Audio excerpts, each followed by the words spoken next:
ask you all to do, and we'll get there in just a minute, is I want some of you to take a Bible and turn to the Gospel of Matthew. And I want you to look at the end of chapter 1, first part of chapter 2, where the birth of Christ is told. And I'd like the rest of you to take a Bible and turn to the Gospel of Luke. And at the very beginning of chapter 2, the Gospel of Luke, I want you to look at the story of the birth of Christ. All right, and we'll get there in just a moment. One of the challenges of Christmas when it rolls around is how do you tell this story that everybody knows and has heard year after year after year? How do you tell it in a way that is meaningful and keeps people from running ahead in the story so that they actually kind of get the sermon? I'll be honest with you. Preachers sometimes don't really look forward to the coming of Christmas because we spend 4 weeks on this same story. And unlike the kids, where that's helpful for them because they're learning it for the first time and still getting it, you all have heard this story year upon year upon year. Now, it's not such a big deal in traditions that don't observe the liturgical calendar. I grew up in the Baptist church. Not a big deal in the Baptist church. You preach Christmas the Sunday before Christmas, and you move on. But in liturgical churches that follow the liturgical calendar, hence the purple, we begin Advent, we spend 4 weeks leading up to Christmas. So that's 4 sermons leading up to Christmas, Christmas Eve, and then, of course, the Sunday after Christmas falling between Christmas and Epiphany. That's 6 weeks we spend around the Christmas story. 6 weeks every year, year upon year. And folks, it gets difficult to come up with a creative way to tell the same story that many times. Indeed, how many of you, when you know a story, you kind of start running ahead to what's coming anyway, right? When you're watching a movie that you've watched, hey, the next part, it's really cool. Watch what's going to happen. And in getting all excited and trying to get everybody else to watch, you miss the scene that you were looking for. That was it. Back it up. Your mind's running ahead because you know what's coming. It's that way in the Christmas story as well. So this year what I've decided to do is try to approach Christmas from the idea, what can the animals in the nativity story teach us about the true meaning of Christmas? I've never preached on the animals of the nativity, and here's why. I'm going to give a prize. I have some of you in the Gospel of Matthew. How many of you are in Matthew? All right. How many of you are in the Gospel of Luke? I'm going to give a prize to the first person. This morning we're going to look at the donkey. First person to find the donkey story in either one of those passages, raise your hand, you get a prize. Go. You're lying.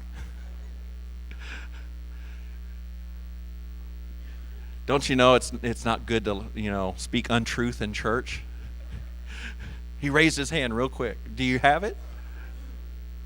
You were here first service. So you have the answer, but you didn't find the donkey, did you? Did anybody find the donkey? No? You know why? There's no donkey in the Christmas story in the Bible.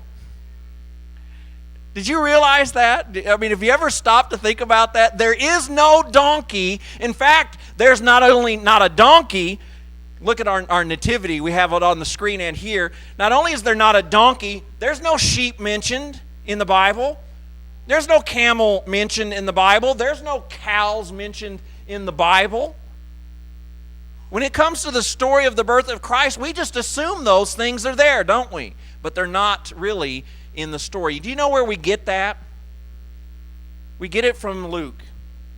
In Luke chapter 2, verse 7, the scripture says, she gave birth to her firstborn, a son, and she wrapped him in cloths and placed him in a manger. Do you know why we assume all of the animals? Because the Christ child was put in a manger. And where there's a manger, invariably, you have to have animals, right?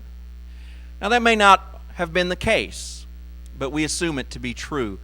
Maybe maybe just by chance, when the innkeeper says, hey, I have a stable that you can use since there's no room in the inn, maybe it was a stable that he had once housed animals in that he no longer used for those animals, and it was empty, hence his willingness to let a family stay there.